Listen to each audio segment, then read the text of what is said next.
Video opens on a grainy, 16mm shot of a commuter train. The faces are blurred, anonymous. The colors are washed out, tinged with the sepia of a fading memory. The rhythmic clatter of the train is the only sound. Have you ever felt it? That quiet, creeping suspicion that you are not the author of your own life? It's a feeling that arrives not in moments of grand crisis, but in the silence between heartbeats. When you make a decision, a bold, new decision, and yet, you can almost hear the tracks of your life shifting, guiding you back to a familiar, unwanted destination. We tell ourselves we are in control. We celebrate our willpower, our ambition, our sheer refusal to bend to fate.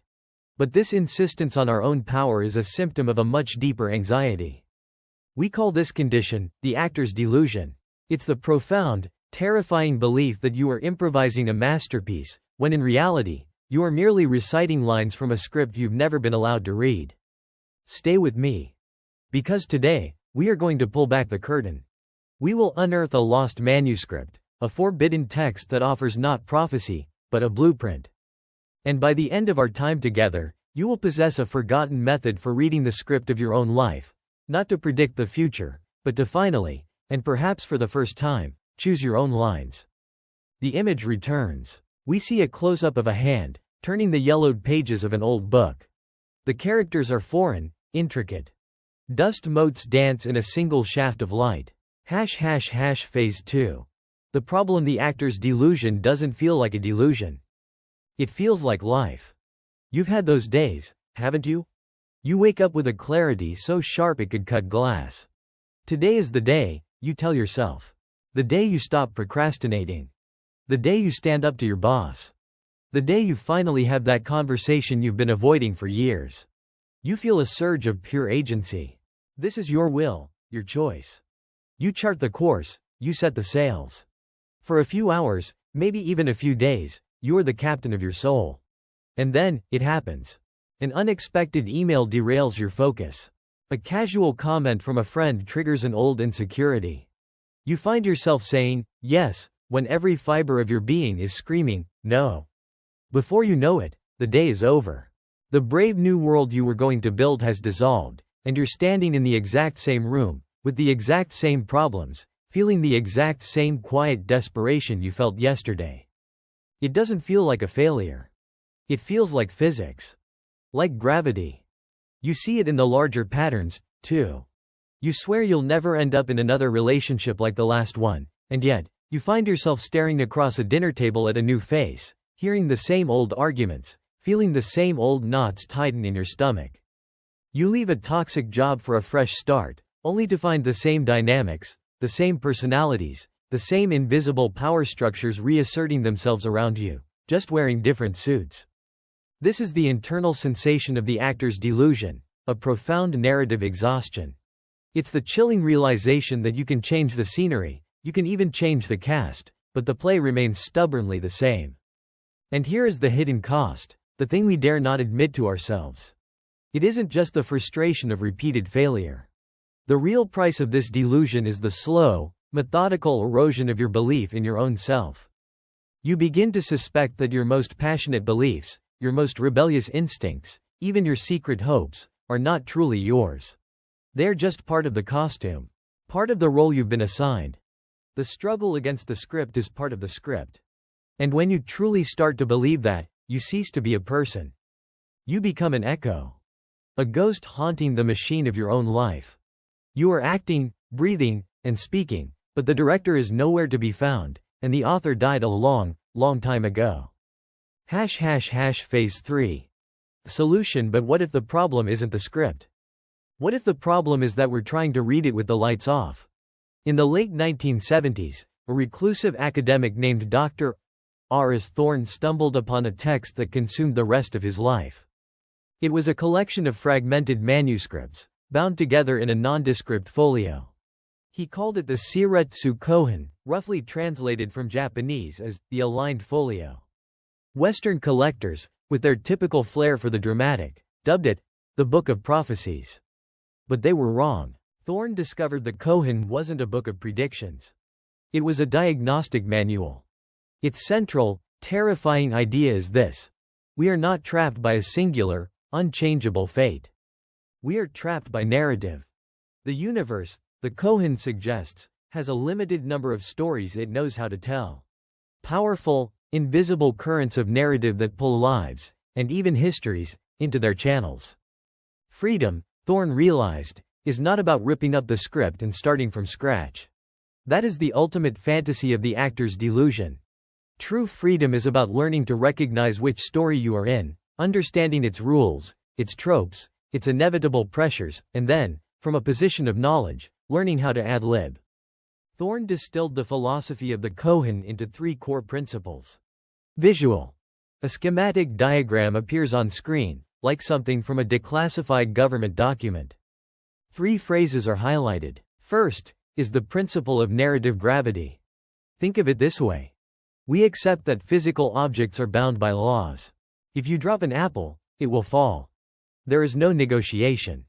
The Kohon proposes that our lives are subject to a similar, invisible force.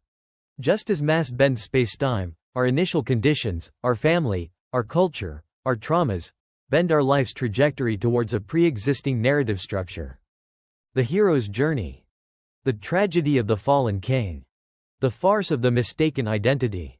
The quiet desperation of the silent martyr. These are not just literary genres, they are gravitational wells. You don't choose the story. Based on your early responses to life, the story chooses you. Your struggle, your joy, your entire emotional landscape is then shaped by the pull of that narrative. Second, is the principle of archetypal resonance. The Kohon argues that the individual, you, is much thinner than you imagine. You are, in reality, a resonant vessel. A container waiting to be filled by an ancient, powerful pattern of being, an archetype. The rebel. The peacemaker. The trickster. The judge. The wanderer. You think your personality is a unique constellation of traits and experiences. But Thorne believed that what we call personality is often just the mask of the dominant archetype we are embodying at any given time. This is why you sometimes act in ways that surprise you. It's why you feel an inexplicable kinship with certain historical figures or fictional characters. You are resonating with the same essential pattern. You are not just like them, for a time, you are them. And you are therefore bound to their narrative logic, their strengths, and their fatal flaws. And third, the most crucial principle of all, the principle of the fulcrum point. This is where the Kohon's philosophy moves from diagnosis to prescription. Every script, no matter how rigid, has moments of potential deviation. They are not the loud, dramatic crossroads you see in movies. The script is prepared for those. It accounts for your big rebellions. No, the true points of change, the fulcrum points, are small, quiet, almost unnoticeable. They are the moments of hesitation before you give your usual, programmed response. The split-second instinct you ignore. The choice to make a phone call, or to let it go to voicemail. The decision to stay silent in a meeting when you know you should speak up. These are the hinges of your reality. According to Thorne, 99% of our lives are the automatic unfolding of the script. But 1% is comprised of these fulcrum points. Missing them, which we almost always do, locks us deeper onto the predetermined path. The grooves of the record get deeper. But learning to recognize them, to feel them as they arrive, that is the beginning of everything. The analogy Thorne used in his private journals is this. Life is not a blank page. It's a vast library, filled with millions of choose-your-own-adventure books. The problem is, you were handed one at birth, and you never knew you could ask for another. Worse, you discover that in your particular book, almost every choice, turn to page 42 inches or turn to page 87 inches, eventually funnels you into one of the same 3 or 4 endings. The book is already written. The system is rigged. The Seiretsu Kohon is not a magic spell to burn the book. It is the forbidden reader's guide. It teaches you how to scan the pages for the typos, the printing errors, the almost invisible footnotes that say, if you wish to leave this story, turn to page 1. The screen shows a close-up of a page in a book. A single, almost imperceptible sentence is circled in red pencil at the bottom of the page. Phase 4. The application. This is not just a theory to be debated in dusty libraries. Thorne believed the Kohan was a practical tool. He developed a method for applying its principles, a series of exercises he called narrative disentanglement. This is a guide to finding the fulcrum points in your own life. It requires no faith, only unflinching observation. There are 4 steps. Step 1. Identify your archetypal role. For the next week, I want you to become a detective in your own life. Ask yourself this one simple question, over and over. If my life were a movie, what character am I playing right now? Be brutally honest. This isn't about the role you want to play. It's not the hero, the visionary, or the romantic lead of your daydreams. It's the role you are actually embodying in your daily interactions. Are you the dependable one, who everyone relies on but no one really sees? Are you the misunderstood genius, convinced of your own brilliance but unable to connect with the world? Are you the jester, deflecting every serious moment with a joke because you're terrified of silence? Are you the victim, perpetually wronged by a cruel and unfair world? Write it down. Give it a name. Do not judge it. Do not try to change it. Your only task is to name the mask you are currently wearing. This is the first step to realizing you are not the mask. Step 2. Map your recurring loops. Take the single biggest, most frustrating problem in your life. The one that feels like a stone in your shoe. It could be a pattern in your relationships, a recurring financial issue, a creative block. Now, trace it backward in time. Find 2 other instances in your life where this exact same dynamic played out. The names and places will be different, but the emotional core, the sequence of events, will be eerily similar. Maybe it's the pattern of getting excited about a new project, working furiously for 3 weeks, and then abandoning it right before it gets difficult. Maybe it's the pattern of lending money to a friend or family member, feeling resentful, and then doing it again 6 months later. Write these 3 instances down, side by side. You are not looking for someone to blame. You are a cartographer. You are mapping the geometry of your own prison. You are finding the shape of the narrative loop that holds you captive. Step 3. Hunt for the fulcrum points. This step requires a different kind of attention. I want you to take one of the recent loops you just identified. Replay the memory in your mind. But this time, ignore the big, dramatic climax, the argument, the resignation, the final failure. The script wants you to focus on the explosion. Instead, look for the quiet moment before it all went wrong. Look for the small, insignificant choice that set the whole thing in motion. The moment you chose to check your email instead of continuing your work. The moment you agreed to a commitment you knew you didn't have time for. The moment you stayed silent when a single word of truth could have changed everything. That was it. That was the fulcrum point. That was the real choice, and you probably didn't even notice you were making it. Your homework is not to change these moments yet. It is simply to become a hunter. Start watching for them in real time. Feel them as they arise. A subtle tension, a flicker of intuition, a quiet no that gets drowned out by a loud yes. Just notice. That is the beginning of power. Step 4. Practice narrative dissonance. This is the only active technique. Once you have identified your archetype, your loops, and you've begun to spot your fulcrum points, you must introduce a new variable. You must create static in the signal. The next time you feel the gravitational pull of your script, the next time you find yourself on the verge of a recurring loop, I want you to consciously do something your character would never do. It must be small. It must be almost meaningless. The script can handle grand gestures, it cannot handle quiet, illogical deviations. If your archetype is the appeaser, and someone asks for your opinion on a movie, disagree. Gently, but firmly.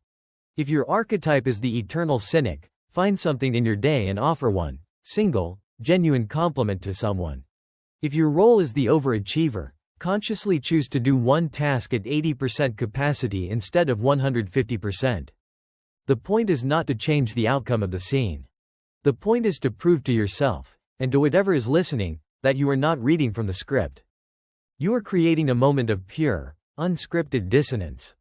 A crack in the narrative wall. It is through these cracks that a new light, and a new story, can begin to emerge. Phase 5. The proof. Does this work? Or is it just another comforting philosophy, another intellectual distraction from the harsh mechanics of reality? Thorne was haunted by this question. He saw the proof not in ancient texts, but in the tragic trajectory of his own life. Through his research into the Kohan, he had unwittingly been cast in one of its most classic, most brutal narratives, the tragic investigator. The man who sacrifices his health, his family, and his sanity in the pursuit of a truth the world will never accept. He saw the script laid out before him. He knew the ending. He would publish his magnum opus on the Kohan, he would be ridiculed by the academic establishment, and he would die alone, alienated from everyone he had ever loved, a martyr to a cause no one understood. Then, he came to his fulcrum point. He had received a letter from his estranged daughter, whom he hadn't spoken to in nearly a decade. She was getting married. She wrote, "I know it's a long shot, but it would mean the world to me if you would come. You don't have to talk about your work. You can just be my father." The script was clear. The tragic investigator must choose the work. His sacrifice is his identity. Missing the wedding for one final breakthrough on his manuscript was the narratively correct, the archetypally resonant choice. He could feel the gravitational pull of his own story, a force more powerful than love. But Thorne had spent 20 years learning to spot the hinges of reality. He recognized the quiet fulcrum for what it was. He put down his pen. He booked a flight. He went to the wedding. Visual. An old, faded color photograph. A slightly awkward-looking older man, Thorne, dancing with his daughter at her wedding. He looks tired, but there is a small, genuine smile on his face. Thorne never published his great work. He died a few years later, a largely unknown and forgotten figure. By the world's standards, and by the standards of his own script, he was a failure. But in that one, small, dissonant act, he did something more profound than changing the world. He changed his own ending. He proved that the prison was real, but that a key, however small, did exist. This isn't just the story of one strange man in a mythical book. The logic is echoed in some of the most profound discoveries about our own minds. The great psychologist Carl Jung proposed that our psyches are dominated by archetypes inherited from a collective unconscious. He argued that these ancient, mythic patterns shape our behavior in ways we rarely comprehend. To become a whole person, Jung said, one must confront these archetypes, to bring them from the darkness of the unconscious into the light of awareness. This is what the Kohan calls identifying your role. Modern psychology has a name for what the Kohan calls a recurring loop. It's called repetition compulsion, the unconscious need to restage and relive our earliest traumas, hoping to somehow achieve a different outcome this time. It is, quite literally, being trapped in a script. The logic is simple and undeniable. If these powerful, invisible patterns exist, call them scripts, archetypes, or compulsions, then the only possible first step toward freedom is to make them visible. Thorne's method is not magic. It is a systematic process of applied self-awareness. By consciously observing your programming, and then deliberately acting against it in small, manageable ways, you introduce new information into the system. You cease to be a predictable cog in the machine. You become an anomaly. And anomalies have the power to rewrite the code. Phase 6. The call to action. We live in an age that worships the power of the individual will, yet so many of us feel profoundly powerless, pushed and pulled by forces we can't name. Perhaps the ultimate act of rebellion isn't to scream louder or fight harder, but to simply stop, get quiet, and begin to read the script. The actor's delusion is the belief that you are the author. The beginning of wisdom is the realization that you are the editor, with the power to strike a single line, to change a single word, and in doing so, alter the meaning of the entire story. The question now is, which role are you playing? In the comments below, I want you to share your answer to step 1. What archetypal role do you feel you're currently playing in your own life? The peacemaker? The rebel? The caregiver? The critic? There is no judgment here. Only patterns. And the first step to breaking a pattern is to see it clearly. If you believe that there is more to our world than the official story, if you are willing to look for the truth in the margins and the text between the lines, then this is your home. Consider subscribing and joining our search party here at Hello, Yesterday. Finally, recognizing your archetype is a crucial first step. But what happens when that role isn't just a psychological pattern, but a box that society has built for you. Our investigation into the chilling social phenomenon of designated scapegoats explores how entire groups are scripted into tragic roles for the benefit of the system. It is a vital next chapter in this conversation. Click here to watch it now. Thank you for your time and your attention.